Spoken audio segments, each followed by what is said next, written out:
All right, you're watching Live Now. I'm Austin Westfall. Take a look at this.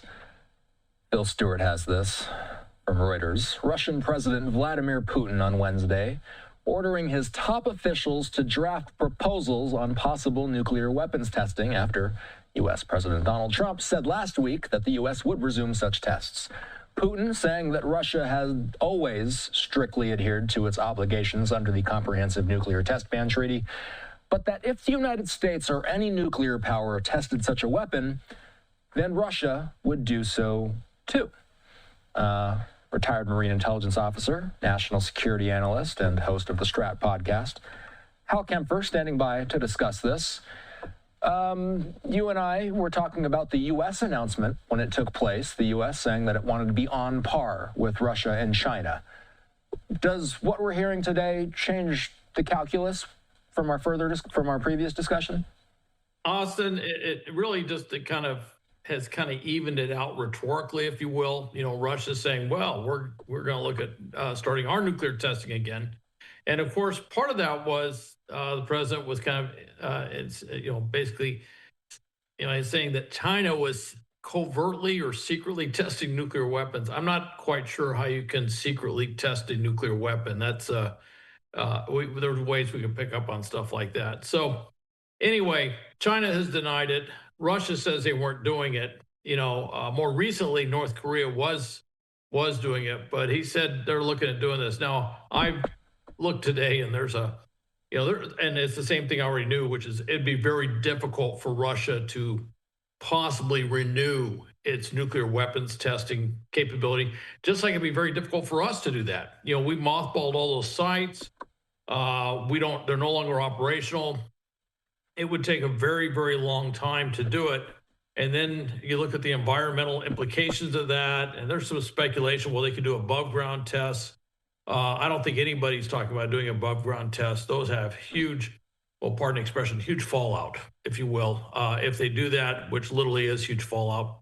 And so nobody's talking about doing that sort of thing, but it sounds like rhetorically, we're starting to see this matching of what's going on. And then, of course, there's reports elsewhere, is China looking at building a nuclear test site, underground nuclear test site? And there's some places that they've looked at. They say, well, they could be building a deep underground facility and boring, deep holes where they could actually do underground tests and stuff like that. So it's really a lot of speculation right now. And maybe what spurred President Trump to say that was he was looking at some of this intelligence of what could happen or what might happen and decided to say, okay, well, we're going to get ready to do the same thing. That could be part of the thinking behind his statement. But what it's done is it's kind of ratcheted a back and forth rhetoric between various capitals. So why haven't entities like the U.S. and Moscow tested their nuclear weapons in decades? Is it because of the environmental reasons? Something else? That's pretty much it. It's mostly the environmental reasons. When we were doing it, we were doing above ground tests. Well, first we were doing above ground tests. We literally did not understand the implications. And then there were various radioactive substances, I think strontium 90 and some other things that were getting into the upper atmosphere and the stratosphere. And eventually stuff was showing up in, milk and things like that, basic products, because, radioactive materials fall everywhere with some of those blasts.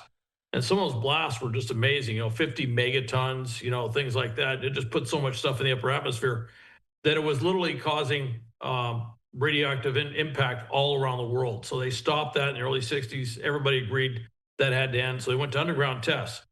But with the underground tests, there are implications too. And I talked to you before about, in Nevada with the underground aquifer and what that's done to it, and some big concerns about what that could do.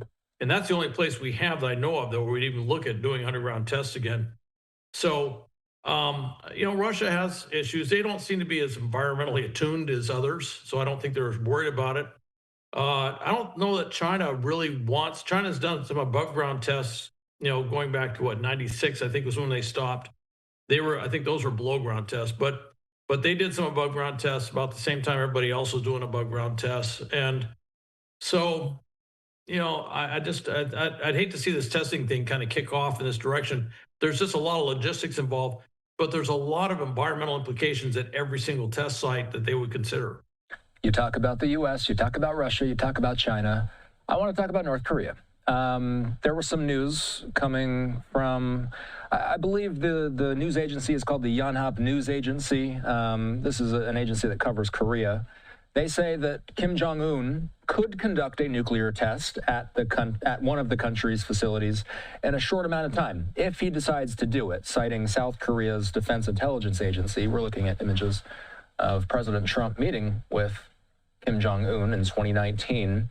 The news agency also said that North Korea was showing signs of preparing for additional spy satellite launches with Russian technical support. That's being done in order to secure reconnaissance satellites with a higher resolution than existing ones, Yonhap reported. Let's talk about the nuclear angle of this, Hal. North Korea could conduct a nuclear test in a short period of time. Do they have the same dynamic as Russia and the U.S. do? Russia and the U.S., again, haven't tested these things in decades. North Korea isn't exactly the same, are they? Not exactly the same at all. They've actually done testing, I wouldn't say real recent years, but recent, I mean, they've been testing, up into the late teens. So yeah, they're ready to go. They could potentially do one. Now, the reports were coming out that the primary place where they'd done the initial nuclear testing or the nuclear weapons testing, that they'd had a massive cave-in, which had caused some underground catastrophic effects that even caused radiation to leak out and to go into China, which you can imagine China wasn't thrilled about that. And so that particular test site, which was their primary test site, was kind of shut down. Now, whether they tried to develop something nearby in the same mountain range, that's very possible. I heard of another location that they were thinking about if they wanted to renew testing as well. They don't really care much at all about the environmental implications, the health implications to the local populace. That's just not a concern that Kim Jong-un has, so he could do that. Obviously, South Korea's intelligence looks at North Korea. That is their primary threat. That is their primary target, if you will. So you look at it very closely. And part of this could be spurred by what just happened. You remember President Trump went to South Korea, and out of that came an agreement that we're going to build nuclear submarines, not nuclear missile submarines, not submarine launched ballistic missile, boomers as they call them, but build nuclear submarines for South Korea, and that does kind of amp up the nuclear threshold, if you will, on the Korean Peninsula. That the U.S. is building a nuclear weapons or nuclear platform, nuclear powered platform, I should say, in the same way that Russia was testing a nuclear powered cruise missile. It didn't have a nuclear warhead on it, but it was nuclear powered. And of course, then they also talk about their nuclear torpedo that they're testing, which both of those things, every time I look at those weapon systems, I know some people will say, wow, I just say, why? I don't know why you'd want to have something like that. It's no great technical feat. It's just it just makes no sense. But when you start using nuclear weapons in such a kind of random way, it does raise the overall risk internationally. So just because there's reports that Kim Jong-un could conduct a nuclear test in a short amount of time, does that necessarily stoke concern that a nuclear weapon, a test does not indicate that there's any sort of agenda or any sort of plan to use any sort of weapon? They're simply doing this, from your perspective, because of some of the news that the U.S. and South Korea are getting a little bit more cooperative. A nuclear test like this is to intimidate the South and to intimidate the international community. If they were to do that, that would be a message that would be sent, literally from Pyongyang down to Seoul, saying, look what we can do. And of course, this puts a lot of pressure on South Korea. South Korea has studiously not developed nuclear weapons. They have always been under the U.S. nuclear umbrella, if you will, should nuclear weapons be used. We worked forever and ever to try and dissuade North Korea from producing nuclear weapons, and they did so. One of the things coming out of the Ukraine war is, North Korea has been sending ammunition. They've been sending, tens of thousands of troops to fight in the to fight with the Russians against the Ukrainians. And in exchange, Russia has been providing them a lot of things. Some of that is technology to improve things like their missile capability, their rocket capability, the spy satellites that you just talked about. That is something that has all of us concerned. One of the understood shortfalls of the missile capabilities of the North Koreans was that they did not have the reentry vehicle capability that countries like Russia have and we have in order to avoid what's sometimes called skipping on the atmosphere when the warheads are entering into the atmosphere to hit their target. That can cause a warhead to miss its target by quite some ways. The fear is that Russia was going to help them out with that. That has a direct impact on the United States because of the range of some of the North Korean missiles.